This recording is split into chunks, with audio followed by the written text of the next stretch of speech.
दोस्तों, आज की स्वास्थ्य संबंधी जानकारी बहुत ही महत्वपूर्ण है।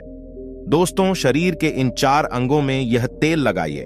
आपका शरीर स्वतः अपने सारे बीमारियों को नष्ट कर देगा, यानी कि वो खुद ठीक कर लेगा। तो वो 4 अंग कौन कौन से हैं और हमें कौन से तेल लगाने हैं, आज हम इसी विषय में चर्चा करने वाले हैं।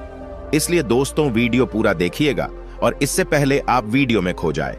हमें सपोर्ट करने के लिए वीडियो को लाइक और चैनल को सब्सक्राइब जरूर कर लें। आज के उपदेश को सुनकर आप अपने जीवन को सफल जीवन बना सकते हैं। और दोस्तों, इस जानकारी से पहले चलिए सुनते हैं भगवान महात्मा बुद्ध का एक उपदेश। एक दिन एक राजा भगवान बुद्ध के पास आया। बुद्ध के आश्रम में बहुत भीड़ थी। राजा ने भगवान बुद्ध से अनुरोध किया कि वह एकांत में कुछ बुद्ध से कहना चाहते हैं। तथागत बुद्ध बोले, सर्वत्र एकांत है, यही बोलो। फिर राजा ने कहा कि मैं तथागत संन्यास लेना चाहता हूं। बुद्ध गंभीर हो गए। वे बोले कि तुम्हें संन्यास्त होने के लिए दीक्षा के पहले मेरी एक शर्त का पालन करना होगा।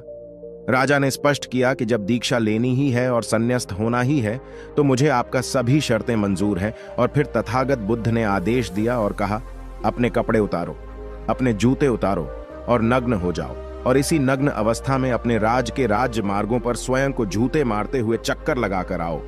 राजा असमंजस में पड़ गया। तथागत बुद्ध ये क्या कह रहे हैं? मैं एक राजा हूं, इस तरह से मैं नग्न होऊंगा और नग्न होकर अपनी ही सड़कों पर कैसे खुद को जूते मारते हुए चक्कर लगाऊं? लेकिन फिर भी राजा को संन्यास्त होना था, तो उन्होंने भगवान बुद्ध की शर्तें मान ली और वे वैसा ही करने के लिए निकल पड़ा। राजा ने वैसा ही किया। वह नग्न होकर स्वयं को जूते मारते हुए राज्य की सड़कों पर दौड़ने लगा। और यहां उसके चले जाने पर शिष्य ने बुद्ध से कहा कि भंते, जब हम आपसे दीक्षा लेने आए थे तब आपने तो ऐसी कठोर शर्त नहीं लगाई थी। आप तो स्वयं करुणा अवतार हैं, फिर आपने राजा के साथ ऐसा कठोर व्यवहार क्यों किया? तब भगवान बुद्ध बोले, जब तुम लोग संन्यास लेने आए थे तब तुम्हारे अहंकार बहुत बड़े नहीं थे, इसीलिए तुम लोगों से घर घर भिक्षाटन करवा के ही काम बन गया।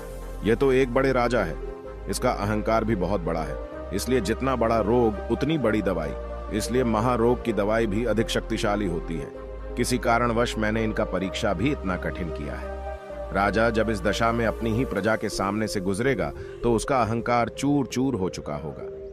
राजा ने शाम तक शर्त पूरी कर ली और बुद्ध के चरणों में आकर गिर गया और फिर बोला, तथागत, अब तो मुझे आप दीक्षा देकर मुझे संन्यास्त करें। भगवान बुद्ध ने राजा के सिर पर मुकुट रखा और कहा कि अब तुम्हें संन्यास लेने की जरूरत ही नहीं है। जाओ और कर्ता भाव छोड़कर साक्षी भाव से राज करो। अब तो तुम राजस्व हो चुके हो, अब तुम राजस्व हो। देखिए दोस्तों, किस तरह से भगवान बुद्ध ने एक राजा को उपदेश दिया और राजा का जीवन धन्य हो गया। दोस्तों, ये छोटे से उपदेश से आपको क्या ज्ञान प्राप्त हुआ, कमेंट में हमें जरूर बताइएगा। चलिए अब जानते हैं स्वास्थ्य से संबंधित बहुत ही महत्वपूर्ण जानकारी। क्या आप जानते हैं कि ये हमारा शरीर किससे बना है? ये सबसे पहले जानना बहुत जरूरी है। और हमारे शरीर में कौन से 3 दोष पाए जाते हैं? हमारा शरीर 5 तत्वों से बना है और हमारा शरीर में 3 दोष पाए जाते हैं, वात दोष, पित्त दोष और कफ दोष। इसे जानना जरूरी है क्योंकि ये हर एक बीमारी का कारण होता है, क्योंकि हर एक बीमारी का जड़ यही 3 दोष है, इसीलिए जानना जरूरी होता है। तो आपका शरीर का सबसे महत्वपूर्ण दोष ये 3 दोष हैं, पित्त दोष, वात दोष और कफ दोष। अगर आपके शरीर का वात दोष गड़बड़ हो गया तो 60 से 70% बीमारी होगी। अगर आपके शरीर का पित्त दोष गड़बड़ हो गया तो आपके शरीर में 15 से 20% बीमारियां होती हैं। और यदि आपके शरीर का कफ दोष गड़बड़ हो गया तो 5 से 10% बीमारी होती है। अब इस तीनों प्रवृत्ति हमारे शरीर में कब से कब तक रहती है? जब हम जन्म से बाल्य अवस्था में रहते हैं, यानी जब हमारा जन्म होता है और 14 साल की उम्र तक हमारे शरीर में कफ प्रवृत्ति ज्यादा होती है। इस समय कफ ज्यादा बनता है, यह प्रकृति की देन है। कफ इसलिए बनता है क्योंकि हमारा शरीर ग्रो करता है। कफ बनना जरूरी है क्योंकि ये कफ हमारे शरीर के बहुत ही महत्वपूर्ण अंग है। बस हमें ये ध्यान देना है, हम अपने बच्चों को ऐसी कोई चीज नहीं देना है जिससे उनका कफ और बढ़ जाए, क्योंकि बच्चे उस समय कुछ नहीं जानते। पेरेंट्स को जागरूक होना होगा। बस हमें अपने बच्चे को कुछ भी ऐसे चीज नहीं देना है जिससे उसका कफ और बढ़ जाए। कफ बनाने वाली चीजें हमें उन्हें नहीं खिलाना है, नहीं तो क्या होगा? कफ से संबंधित जो 5 से 10% बीमारी है, जैसे टीवी, दमा, अस्थमा, इस्नोफिलिया, ये सारी बीमारियां इसकी वजह से होती है। ये हर पेरेंट्स को ध्यान देना होगा। उसके बाद हम आते हैं बाल्य अवस्था से युवा अवस्था में। युवा अवस्था की आयु कितनी होती है? जब हम 15 साल से 60 साल के बीच में होते हैं। इस समय हमारा शरीर युवा अवस्था में होता है। इस समय हमारे शरीर में पित्त प्रवृत्ति सबसे ज्यादा होता है, सबसे ज्यादा पित्त बनता है। इसलिए हमें यह ध्यान देना होगा कि हम ऐसी कोई भी चीज ना खाएं जिससे हमारा पित्त दोष बढ़ जाए। अगर हमारे शरीर में पित्त दोष बढ़ जाएगा तो हमारे शरीर में 15 से 20% बीमारियां होती हैं। इसके बाद हमारा आता है वृद्धा अवस्था। 60 साल की उम्र हमारा वृद्धावस्था होता है। इस समय हमारे शरीर में वात दोष बढ़ता है और वात दोष से संबंधित 60 से 70% बीमारियां हमारे शरीर में होती हैं। तो आपको ऐसी कोई चीज नहीं खाना है जिससे वात दोष बढ़े। तो दोस्तों, ये आप समझ गए कि आपके शरीर में 3 दोष का क्या रोल है। इसलिए इन 3 दोषों से संबंधित जो भी जानकारी जहां से भी उपलब्ध हो, एकत्र करें और उसे अपने जीवन में लागू करें, कारण को दूर करें और हमेशा इस बात का ध्यान रखें कि इन 3 दोषों में क्या खाना चाहिए और क्या नहीं खाना चाहिए। इस दोषों को बढ़ाने वाली चीजें कभी ना खाएं। अब आप इन तीनों दोषों के बारे में जान गए हैं, तो अब जान लें कि आपका शरीर 5 तत्वों से कैसे बना है। आपका शरीर 5 तत्वों से बना है और इन 5 तत्वों में प्रोटीन्स, विटामिन, सारे तत्व आते हैं।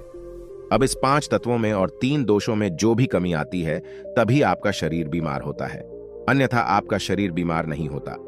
अब आप समझ गए आपका शरीर बीमार होने का क्या कारण है। जैसे कुछ लोग रोते हैं, भगवान ने हमें ये कष्ट दे दिया, भगवान ने हमें ये बीमारी दे दिया, हमें गैस्ट्रिक अल्सर हो गया, हमें थायराइड, ब्लड प्रेशर, शुगर हो गया। क्यों हो गया?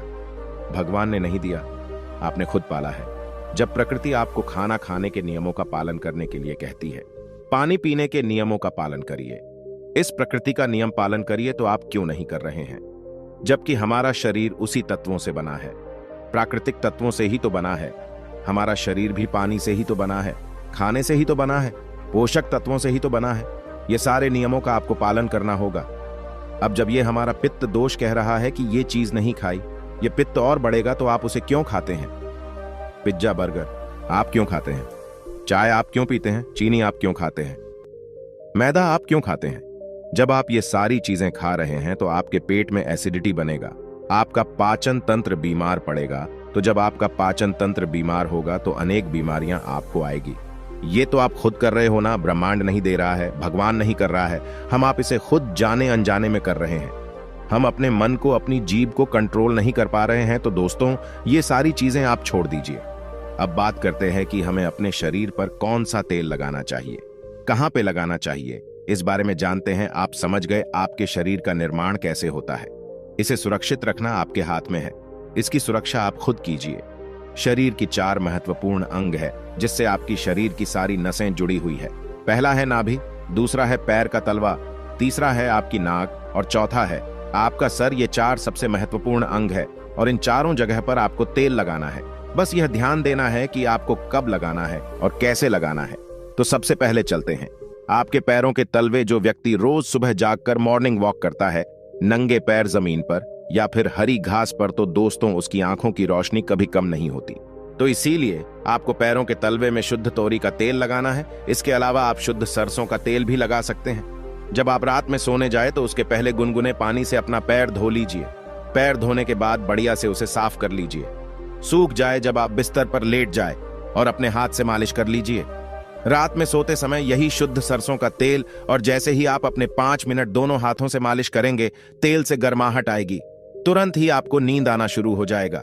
अगर आप नींद का टैबलेट लेते हैं, अगर आप डिप्रेशन में हैं, नींद नहीं आ रहा है, तो ये दूसरे दिन से ही बंद हो जाएगा।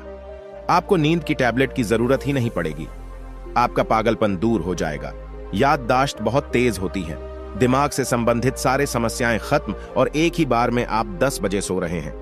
4 बजे से पहले आपकी नींद ही नहीं खुलेगी। इतनी बढ़िया नींद आती है।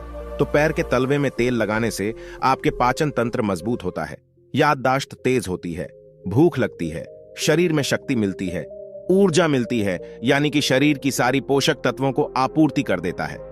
दूसरा स्थान है नाभि, जो कि आपके शरीर का सबसे महत्वपूर्ण अंग है। नाभि के पीछे एक पेकोटी ग्रंथि पाई जाती है और इसी पेकोटी ग्रंथि से शरीर की सारी नसें जुड़ी हुई होती है, और यह शरीर की सबसे शक्तिशाली ग्रंथि होती है। इसलिए नाभि में तेल लगाना चाहिए। आप देखते होंगे जब आपके घर में छोटा बच्चा होता है तो माताएं उस बच्चे की तेल से मालिश करती थीं, लेकिन अब तो बच्चों को तेल लगाना ही बंद कर दिया। पहले माताएं 8 से 10 बार दिन में बच्चे की तेल से मालिश करती थी। वे कहती थी कि हम जितनी बार तेल की मालिश करेंगे उनकी हड्डियां उतनी ही मजबूत होगी। और वो घर पर बना हुआ शुद्ध सरसों का तेल होता था। और वो शुद्ध सरसों घर का तेल और किसका बनाती थे? किसी सरसों को भून करके सरसों को रोल कर पहले जो उसी से मालिश करती थी, पहले वो लगा देती, उसके बाद छोड़ा करके। लेकिन आज फैशन बदल गया है। लोग तरह तरह के केमिकल युक्त तेलों से मालिश कर रहे हैं। ये किसी काम का नहीं। दोस्तों, कंपनियां हमें सिर्फ बेवकूफ बनाती हैं और इससे सिर्फ बीमारियां होती हैं, क्योंकि बच्चों की मालिश के लिए सबसे अच्छा तेल सरसों का है। और गांव के बच्चों को माताएं आज भी सरसों के तेल की मालिश करती है। गांव के बच्चे शहर के बच्चों की तुलना में कितने कमजोर हैं, इसे आप खुद अनुमान लगा सकते हैं। तो दोस्तों, यह नाभि आपके शरीर का सबसे शक्तिशाली हिस्सा है। तो जब माताएं नाभि में तेल की मालिश करती थी तो पहले फूंक मारती थी। फूंक मारने के बाद उसमें तेल लगाती थी और दिन भर में 3 से 4 बार तेल लगाती थी। तो दोस्तों, आपको भी आज से शुद्ध सरसों का तेल रात में सोते समय नाभि में लगाना है। और जब आप नाभि में तेल लगाते हैं तो इसके क्या फायदे होते हैं, आप ये जानकर चौंक जाएंगे। पहला फायदा, आपको अच्छी नींद आएगी। दूसरा फायदा, दिमाग से संबंधित कोई भी समस्या नहीं होगी। तीसरा फायदा, आपका पाचन तंत्र मजबूत रहेगा। चौथा फायदा, आपको भूख बढ़िया लगेगी। पांचवा फायदा, आपके शरीर का सारा दर्द दूर हो जाएगा। छठा फायदा, आपकी आंखों की रोशनी बढ़ जाएगी, यानी कि शरीर के हर एक अंग के लिए फायदेमंद है। पैर का तलवा हो गया, नाभि हो गई। अब हम एक कदम आगे चलते हैं, वो है नाक, कान और आंख। तो दोस्तों, आपको नाक में क्या करना है? अगर आपको गाय का शुद्ध देसी घी मिल जाए तो घी की एक बूंद दाईं नाक में और एक बूंद बाईं नाक में, दोनों नाक में एक एक बूंद डालनी है। रोजाना दोनों नाक में एक एक बूंद डालें। इसके इतने फायदे हैं, मैं यहाँ गिनाते गिनाते थक जाऊंगा। आपका पागलपन दूर हो जाएगा। अगर किसी को पागलपन है, अगर पागलपन का इलाज चल रहा है तो 3 से 4 महीने के अंदर पागलपन की दवा बंद हो जाएगी। अगर आपके कान के पर्दे में छेद है तो बिना ऑपरेशन के ठीक हो जाएगा। आपको नींद की समस्या है, नींद की समस्या दूर हो जाएगी। आपकी याददाश्त कमजोर है, याददाश्त आपकी तेज हो जाएगी। शरीर में कमजोरी है, शरीर की कमजोरी दूर हो जाएगी। जुकाम आपको कभी पूरी जिंदगी में नहीं होगा। जुकाम सर्दी की नाक से संबंधित जितनी भी बीमारी है आपको नहीं होगा। अब एक अंग और है जहां से आपका शरीर पूरा दिमाग जुड़ा हुआ है, वो है सिर। अगर गर्मी का सीजन है तो आप स्नान करते होंगे। जब स्नान करके निकले, स्नान करने के बाद जब आपके बालों का पानी सूख जाए तो आपको अपने सिर में शुद्ध सरसों का तेल लगाना है। जैसे ही आप अपने सिर में सरसों का तेल लगाकर सिर की मालिश करेंगे तो आपको 10 मिनट बाद नींद आना शुरू हो जाएगा। सिर में सोते समय तेल लगाने से कई सारे फायदे हैं, जैसे आपका जो बाल पक रहा होगा वो भी रुक जाएगा। आपको नींद बढ़िया आएगी, दिमाग की याददाश्त पावरफुल होगी, शरीर की शक्ति बढ़ेगी, शरीर की कमजोरी दूर हो जाएगी। यानी कि शरीर की सारी शक्तियां आपको मिलेंगी सिर में तेल लगाने से। तो दोस्तों, आप शुद्ध सरसों तेल को अपने शरीर के इन 4 अंगों पर लगाएं और देसी घी को अपने नाक में डालिए। यह प्रक्रिया आप अपना लीजिए, आपका शरीर स्वस्थ और तंदुरुस्त हो जाएगा। जैसे हमने कहा कि यह हमारा शरीर है, हमारा शरीर हमारे ऊपर डिपेंड है। हम इसे किस तरह से रखते हैं? मान लीजिए एक कपड़ा है, आप उसे कितनी सेफ्टी से रखते हैं। खासतौर पर सफेद कपड़ा हो गया, आप उसे पहनते हैं, पहन के बाहर जाते हैं तो आप उसे बहुत बचा बचा कर रखते हैं कि कहीं गंदे स्थान पर टच ना हो जाए। सफेद कपड़ा है, इसमें दाग लग जाएगा। कितना बचा बचा के चलते हैं और फिर आते ही खूंटी में निकालकर आराम से टांग देते हैं, जिससे उसमें दाग नहीं लगता है। और फिर अगले दिन पहनते हैं और उसको ध्यान से प्रेस आयरन वगैरह करते हैं। तो दोस्तों, ठीक उसी प्रकार इस शरीर की देखभाल आप खुद कीजिए। जितनी आप इस शरीर की देखभाल करेंगे उतना ही आपका शरीर स्वस्थ व निरोग बना रहेगा। तो जैसे हमने कहा, इसका पालन करिए। आप प्रकृति के नियम का पालन करिए। तो दोस्तों, आज से अभी से आप इन 4 जगहों पर तेल लगाना शुरू कर दीजिए। तो दोस्तों, उम्मीद करता हूं आपको इस कहानी से बहुत कुछ सीखने को मिला होगा। यह कहानी आपको कैसी लगी हमें कमेंट बॉक्स में कमेंट करके जरूर बताएं और इस वीडियो को लाइक भी जरूर करें और साथ ही इस वीडियो को अपने दोस्तों के साथ जरूर शेयर करें ताकि उन्हें भी इस कहानी से कुछ सीखने को मिल सके। ऐसी ही प्रेरणादायक और बुद्धा स्टोरी सुनने के लिए हमको सब्सक्राइब करके बेल आइकन को जरूर दबा दें ताकि आने वाली अगली वीडियो की नोटिफिकेशन आपको मिल सके। इस वीडियो में बस इतना ही। मिलते हैं अगली वीडियो में। जब तक अपना ख्याल रखिएगा। धन्यवाद।